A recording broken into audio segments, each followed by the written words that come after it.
Hi, and welcome to the Tap into Health podcast. I'm your host, Liz Fisher, a former hair puller who also struggled with emetophobia, severe anxiety, and panic attacks for the better part of 36 years. Just like you, I felt alone, unheard, and out of options until I found EFT, which stands for Emotional Freedom Techniques, otherwise known as tapping. That's why I'm on a mission to share my journey and show you that healing is possible in a simple, holistic way. Join me each week in this safe space as my guests and I share what has really worked for us and our clients on our path to freedom. Let's dive into today's episode. Hi, and welcome to today's episode. I'd like to introduce to you my guest today, Maria-Elena Gerety. Marie-Elena is the founder of the Pluck app, which is an AI Trichotillomania system. Pluck detects eyebrow, eyelash, and scalp hair pulling, and then sends a pop-up with a replacement behavior and reward to reinforce behavioral change. Hi, Maria-Elena. Thank you so much for being here today with us. Thank you so much for having me. This is so exciting. So just a little bit of a backstory. We met each other on social media, and it ended up that I was able to be a beta tester for her new app, which she's going to explain to us. But I want you to tell our listeners a little bit about your journey with trichotillomania, because we have that in common. And you know the struggle. The struggle is real. It's hard, and it's a constant everyday battle. So tell us a little bit about how you got here and when your trick started and what your journey was like. Yeah. So the first time I ever pulled, it was actually because my babysitter saw an eyelash fall onto my cheek and she swipes it up and was like, quick, make a wish. And I was like, oh, this is so cool. Every time I lose an eyelash, I get to make a wish. And I remember going upstairs to my bedroom that night and I just started to pull out more eyelashes one by one because I'm like, this is great. I'm getting so many wishes. And ultimately, what I didn't realize was that idea of getting a wish was ultimately just a reward that started reinforcing that behavior. And then ultimately, the habit just became unconscious and evolved into eyebrow and eyelash pulling after a while. And so that started at 8 years old. And then college for me was when it got pretty bad as I was studying. I no longer was looking for the wishes at this point. It just started to feel pretty good when I would pull, and it would be really self calming behavior. And when I was on my laptop, that's when I found I was pulling the most because I would be stressed or I'd be tired, I'd be bored, I'd get writer's block. And especially once my work and school life was mostly on my laptop, I got to the point of being basically completely bald eyebrows, completely bald lashes, and I wouldn't even leave my bedroom until I made sure I put on my eyebrow wax and put on super thick eyeliner. And I really did not tell anybody about having trichotillomania. I was very secretive about it and would whisper it to the top 10 closest people to me. Right. And so, how did it affect you and your personal life in college? Did you just enjoy life like nothing really was going on? I got to a point where I would just kind of be like, this is a part of my daily routine. So I was still bubbly, I was still active, I was still very actively participating in my classes. I would say the toughest part for me was when I would look at pictures of myself in college and on Facebook and wherever else. I looked different every single day because some days I would draw my eyebrows super great. They really took my time. And then other days it would just be like two giant rectangles and I didn't do it well enough. So I would say in the moment, I wouldn't really notice if it was a good day or a bad day, but then I'd look back at pictures and be like, oh boy, I definitely could have done my makeup a little bit better. But I just thought the makeup was doing the trick and I didn't really have to talk about it with anybody. And I just went on as kind of accepting that that was a thing I did. Yeah. And did people mention anything to you about it? Did they ever say, what's the deal with your eyelashes? What's going on with your eyebrows? Anything like that? I was really lucky in that my family has always been super supportive and loving. It was always very understanding in that this was just a thing that would come up whenever stress or other intense emotions came about.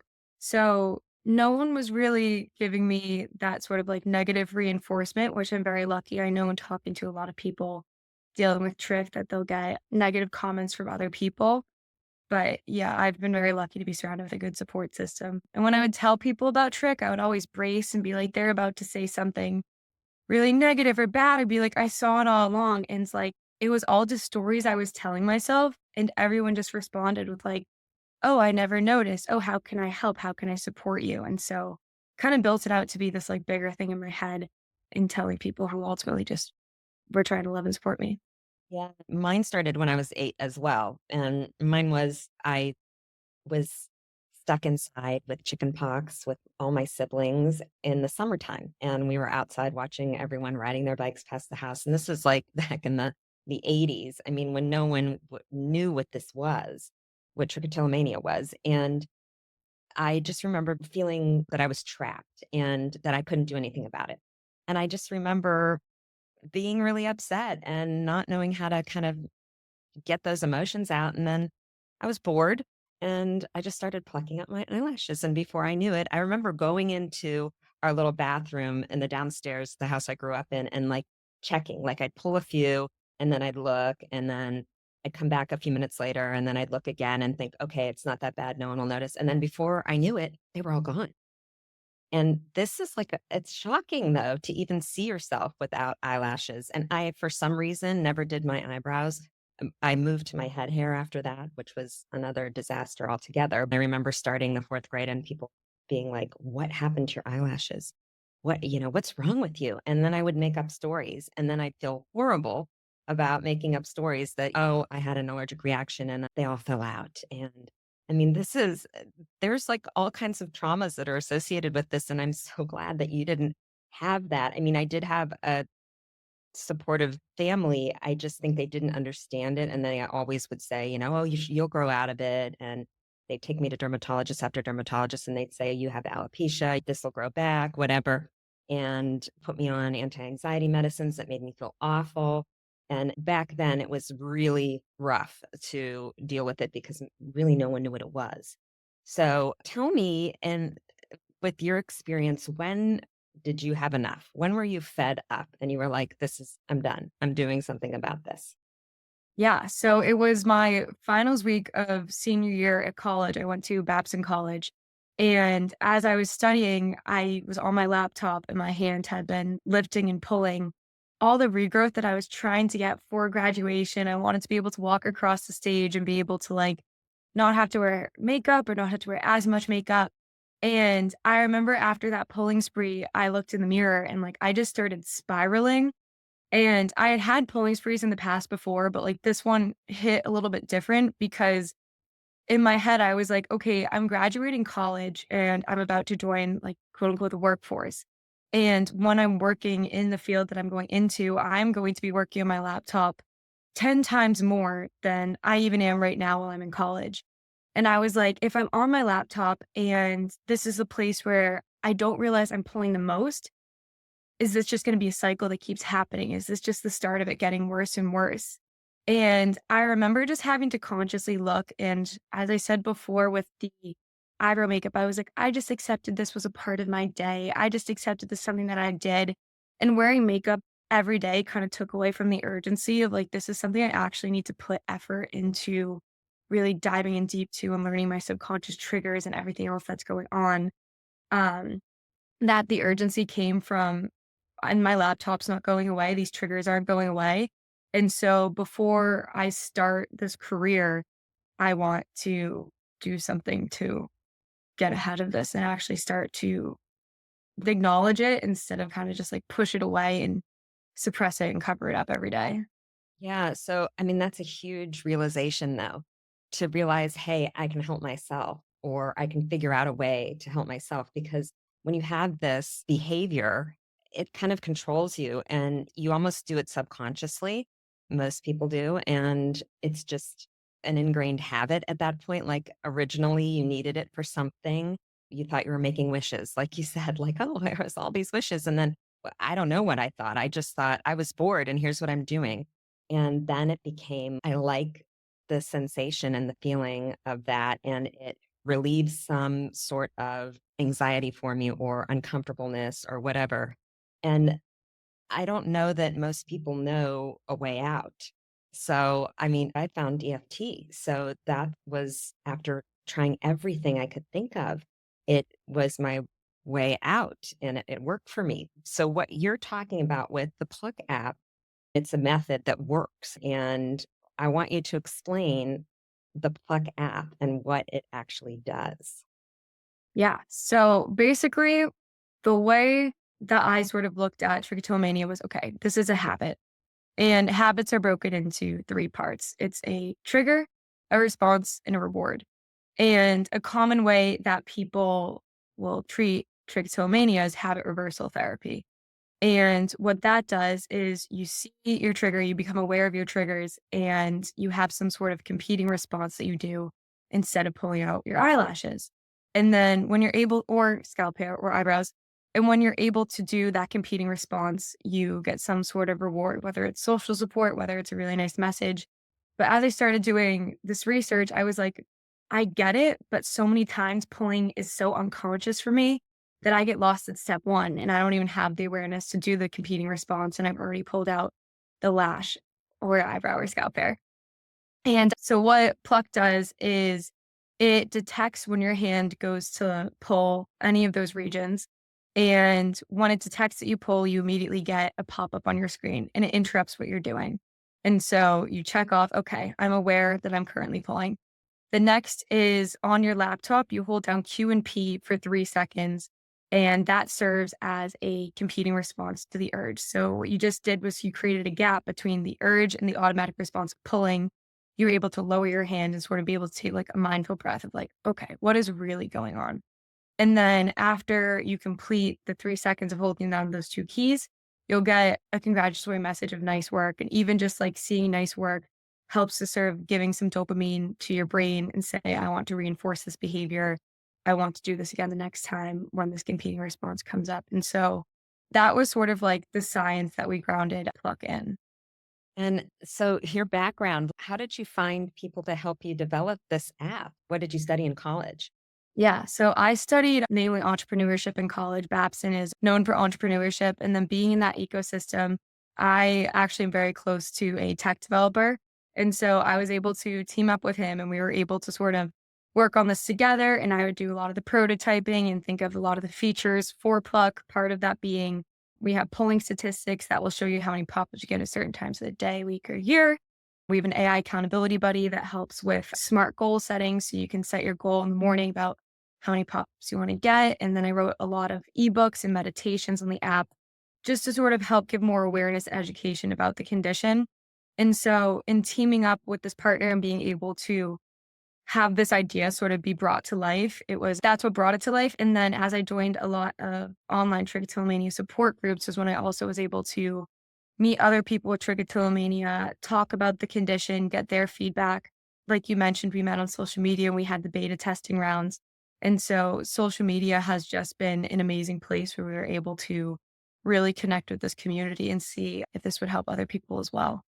So, explain though how you actually use it on your computer, what you do.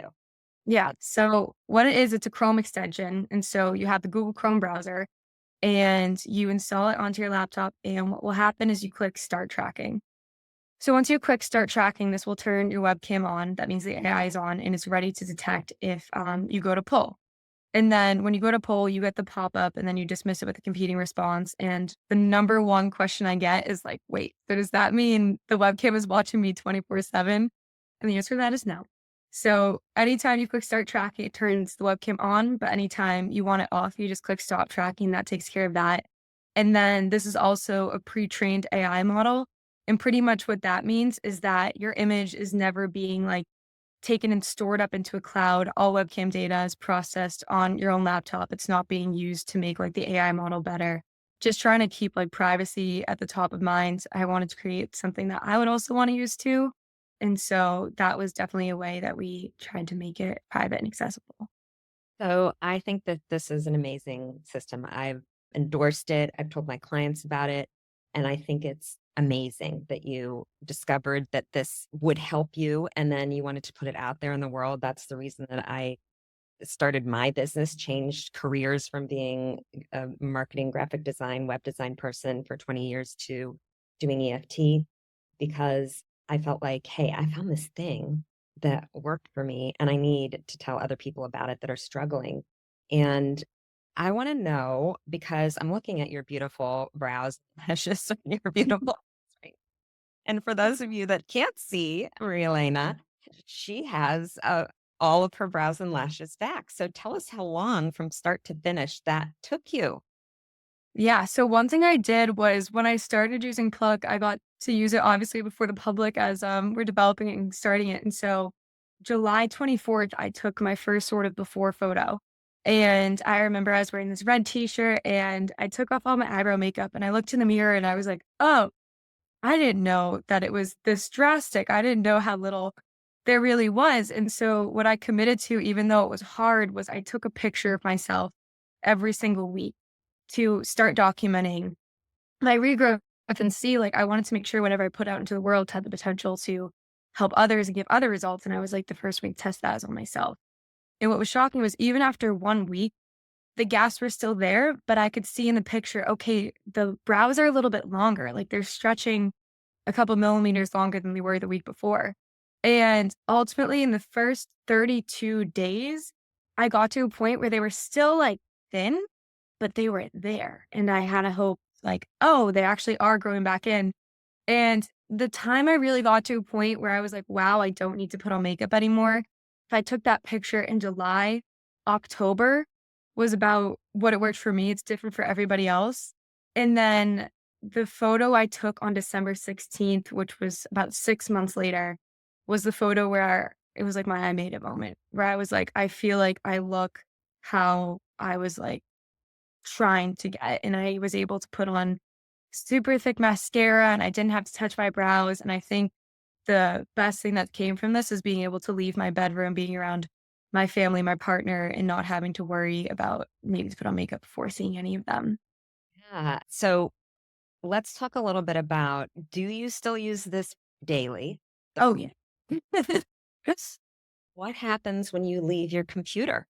What if you have an urge? How do you manage it? Yeah. Well, first, the reason I still use it daily is because my trigger is still there. Like I'm still working on my laptop every day. And what I came to learn is there's two types of pulling. So there's like unfocused pulling when you don't realize you're doing it. And then there's focus pulling when you're like, I feel this hair that it just needs to come out and I can't stop until it comes out. And so the reason that I still use it every day is because I have this regrowth. I still want to make sure I keep it. And what I found is unfocused pulling for myself is easier to stop than focus pulling. And so anytime my hand reaches up to pull, if I get that pop up immediately, I'm like, oh, okay. Like I can lower my hand, I can do the replacement response. And I catch it before it starts mindlessly pulling. And then what I found is that unfocused can often turn into focused. And so you're feeling around, you're starting to see, is there something there? And then if you find a hair that you want to fixate on, that's what's harder to stop. And that's kind of what can lead to more and more pulling. And so, yeah, I definitely still keep it on just to try and prevent relapses and try and keep myself sort of grounded in the present moment. And even seeing the webcam light on sort of just reminds me, it's like, if I go to pull, whatever I'm working on is going to be interrupted and it's going to take me longer and my productivity is going to go down. And so, yeah, it's definitely been helpful to continue using it every day. So you talked about triggers a minute ago. What would you say is your trigger? Just sitting at your computer?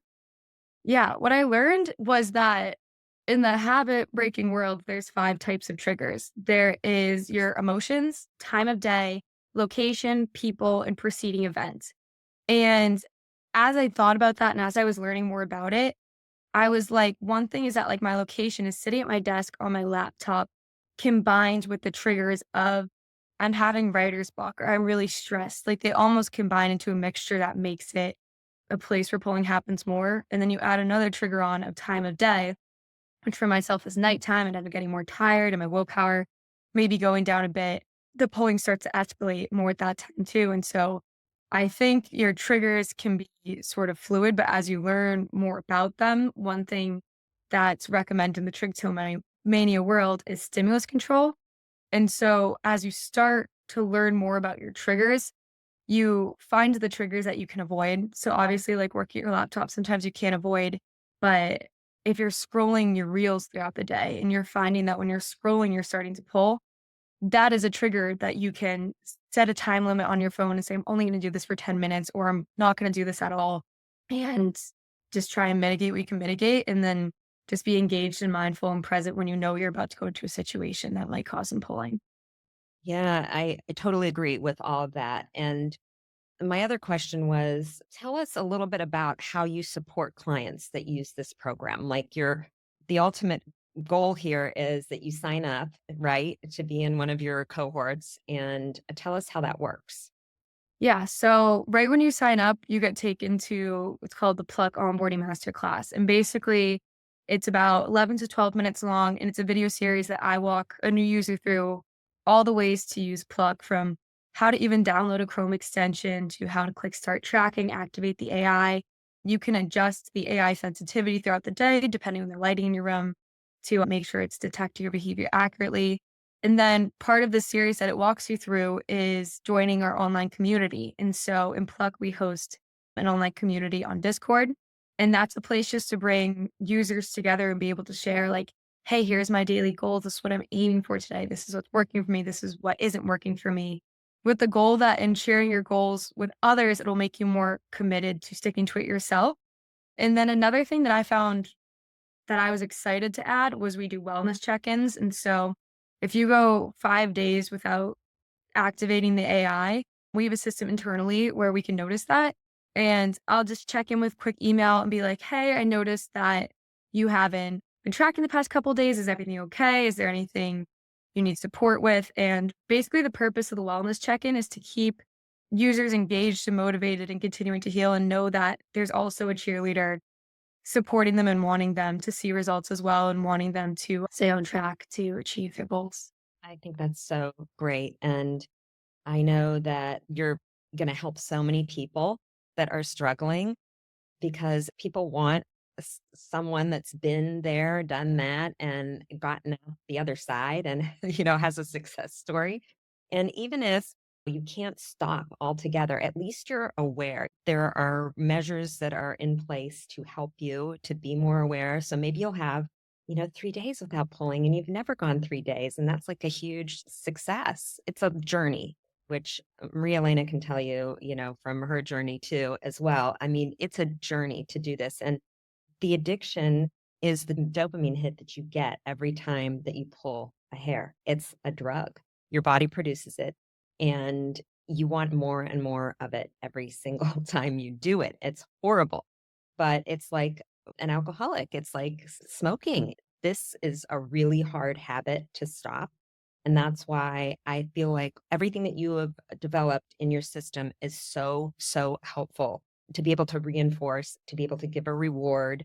It's unmatched. I've never seen anything out there like this. I really wish that this was available when I was struggling, but everyone is different and everyone needs something different. So someone could need tapping. A lot of the things that Maria-Elena teaches or tells you about in her app are things that I use as well, that I just kind of tell people to do and expect them to do as an adult. But this disorder is a lot of times out of your control. Your subconscious mind is what's controlling this behavior, and your subconscious controls 90% of your thoughts. It's really, really hard to change a behavior that is embedded into your subconscious mind. So, using these techniques that Maria-Elena has developed are really easy, simple ways to just commit, especially when you're sitting at your computer. It's like you barely even have to think about it. It tells you what to do. I'm so thrilled that we could get to talk about this. And the other thing I know that my clients want to know is there any chance that you'll be developing something similar to this for iPhones or Androids in the future? That is the number one question I see on all of our Instagram. So, unfortunately, with iPhones, Apple doesn't have the policy where you can have the camera running in the background like a laptop one. And then, even if it could, think about how much your battery would like drain on FaceTime and stuff. So, if this was running on the background of an iPhone, your battery wouldn't last long. And so, unfortunately, like the way we've looked into it, we can't. But with using it on your laptop, if you scroll on your phone with the AI running in your in webcam view, even if you're not directly looking at the screen, you'll still get a pop-up if you go to pull. And to make you aware of it, we've added a nice little notification sound that will go off. And so you'll still be able to look up, get the awareness. and be able to go through the sequence of doing the competing response and getting the reward. Okay, so that's really good to know. And, if you use this enough, you should really be able to control it more when you're just on your phone. You'll already have that response like, oh, here I'm doing this, or my hand is going up, and you'll kind of be trained already if you're using the Pluck app on your laptop. You might just not get drawn in as much as you would if you weren't using the app to begin with. So, I mean, it definitely has a benefit to using it when you're on your laptop and then remembering those behaviors that you've been doing and that you've been taught and being aware. You're really aware when you go then to somewhere else. If you're just out and about, you're not even using your phone. If you're in your car and you normally pull when you're in your car, you're going to remember, oh, I should really think about this before I do this. Or, maybe I can reward myself in my mind by telling myself good job if I didn't do it, or I can track it when I get back home because I have the tracking app in the Pluck app that I can track that I didn't pull when I was in the car. So I think that the positive changes that you are able to make just by using it daily on your laptop are going to filter out into your life when you're not sitting in front of your laptop, is what I'm trying to say in a really long way. No, I get it. And one thing too is that obviously when you're out and about, you can't press Q and P on your laptop. And so a tip I normally give people when they realize they're pulling and they're out in public is a breathwork exercise. And so you take the hand that's pulling and spread your 5 fingers apart as far apart as you can. And then you take your index finger with your other hand and start at the bottom of your thumb. And then as you trace your finger up your thumb, you inhale until you get to the top, and then you exhale and trace your finger all the way down to the bottom of your hand. And I repeat this on each finger for each of the 5 times. And that ultimately gives me the mindful pause of let me check in with how my body is feeling. And is this an urge that needs to be fulfilled? Or can I mindfully choose to relax, really see what's going on, what's triggering me, and be able to just relax my body and really hear what my body is trying to say. And so I think the biggest goal I try to tell anyone dealing with trichotillomania is, again, creating that gap between the urge and the response. But there really is, once you learn these techniques and learn how to sort of begin helping yourself, I say there's no quote unquote wasted pull. Now, every single time you pull moving forward, you know how to check in with your body and be like, okay, am I experiencing one of those 5 triggers? Am I signaling that I need some sort of self care? And so once you sort of get to learn the language that trichotillomania speaks, even if the hair does come out, you now know moving forward, okay, I'm not going to scroll reels. I'm going to turn on Pluck and track when I'm writing a long essay on my laptop. And so that's been really instrumental and also taking away a lot of the negative self talk and self shame with trichotillomania is once you know that you're working to improve yourself and this is a part of the process, you can kind of give yourself that assurance that you're trying to make progress and you are on your team and you are going to work to make yourself the version you want to become. Yeah, I love that. And it's very similar to with my clients, like you did that breathing technique, which I love. I might actually use that. And to tape their fingers with this special tape that I love. It's about being present. Okay. So a lot of times, if you're not at your laptop and you're not using the Pluck app and you're not in the present moment, you're doing life basically. And it's hectic to tape your fingers because you get in that moment where something triggers you and it's automatic. So that tape that's on your fingers is supposed to trigger you like, hey, this feels different. Okay, here I'm up at my eyebrows now. I've got this tape on my fingers. I can't really feel. And that's supposed to bring you back to the present moment. What is going on with me? Why am I up here? What is the reason? Is it just because I don't want to feel my emotions? Is it this is just what I do? It's a habit. And it's supposed to bring you back into the present moment. And you can make a choice then, right? You're able to make a conscious decision. Your subconscious isn't running the show at that moment when you bring yourself back into the present. So if your fingers are taped and you're up at your eyebrows, you're up at your lashes, you're on your scalp hair, you actually can think for a second, do I want to do this? And you can if you want. Great, do it. And then make a mental note of it. You know what? That really didn't do anything for me or whatever. But at least you have the choice to tap, to do some breath work, to refocus what you're focusing on, to get off your scrolling your apps and all kinds of crap online that is no good for you. And it's about being present and dealing with the stuff that comes up every day because it's life. And there's always going to be stuff that comes up that's uncomfortable, that feels bad, things that you're trying to avoid, right? All day long. So if you can do it with a better mindset and you know what, I can get through this. It's not the end of the world. I have this thing in place and I'm working at it. It's motivation. And I'm thrilled that I got to have you here as a guest. I know you're super busy with everything that you're doing, and I think it's amazing.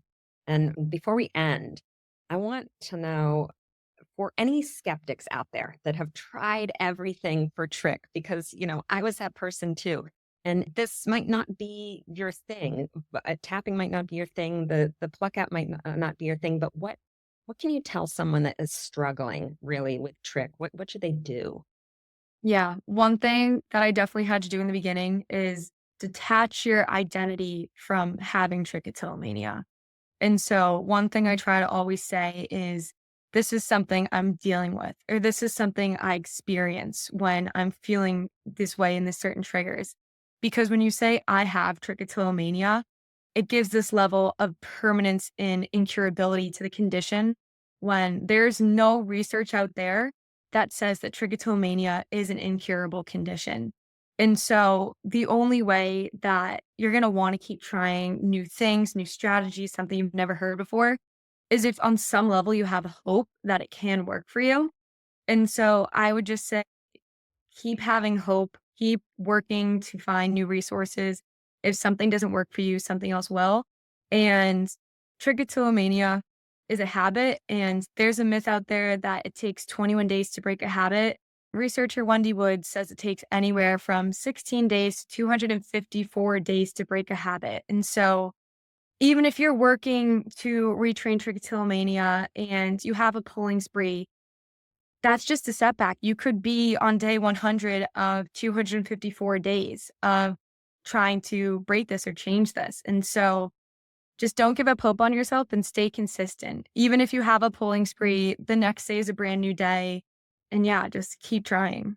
Yeah, that's what I tell my clients as well. It's not the end of the world if you have, I mean, it happened to me after a year, I not pulling, but things happen and then you're not as mindful. And I like that you're saying that it's curable because that's what I teach as well to my clients. It's not a mental disorder, okay, that is incurable that you read in medical journals. That's not what this is. This is an addictive behavior. And addictions can be in remission. They can stop altogether. They can be cured. You can decide whatever you want it to be. And I agree that it doesn't define you. Just because you have this, it's just something you have. People have all kinds of things. This is just something it's not talked about enough. It seems odd to people, but it's this in the same class as people that bite their nails. How many people do you know that bite their nails? So it's classified as a body focused repetitive behavior. And there's nothing out there that says that you can't cure this, no matter what. You just have to work at it. It's a daily thing. You don't always have to focus on it, but you have to be cognizant that it might take you a little bit longer than it takes someone else, and everyone is different. And I'm so glad that I got to spend this time with Maria-Elena and that she could tell us everything that this app does and how she can support you and her team can support you in your journey. And I'd love you to tell our listeners where they can find you. Yeah. So if you go to thepluckapp.com, I have like a 12-minute video that you can watch and get to learn everything that Pluck has to offer, all the different parts of our system. I touch upon how we give you rewards for using Pluck after 10 days in a row, 3 days in a row. So you'll learn a lot more about everything that we offer. And you can also follow us on Instagram at the Pluck app with a little underscore at the end, and on Facebook at the Pluck app. Awesome. Thank you so much for being here with us today. I'm just thrilled that you could take the time. Thank you for having me. And just a reminder, if you'd like to work with me, you can schedule a free discovery call on my website, tapintohealth.net. Or if you're ready to start right now, you can visit my online store and download pre-recorded mini sessions. Or if you're interested in EFT specifically for trichotillomania, I've developed 30 days worth of tapping scripts that are also available in my online store. Thanks so much for listening today. We'll see you next time. And until then, keep tapping. Thanks so much for tuning in to today's episode. Remember to follow and review so you don't miss a thing. Ready to heal with EFT? I have 2 ways to support you. Head to the show notes to start your one-on-one healing journey with me, or get started on your own by checking out my online store for pre-recorded video sessions specific to your needs. See you next time.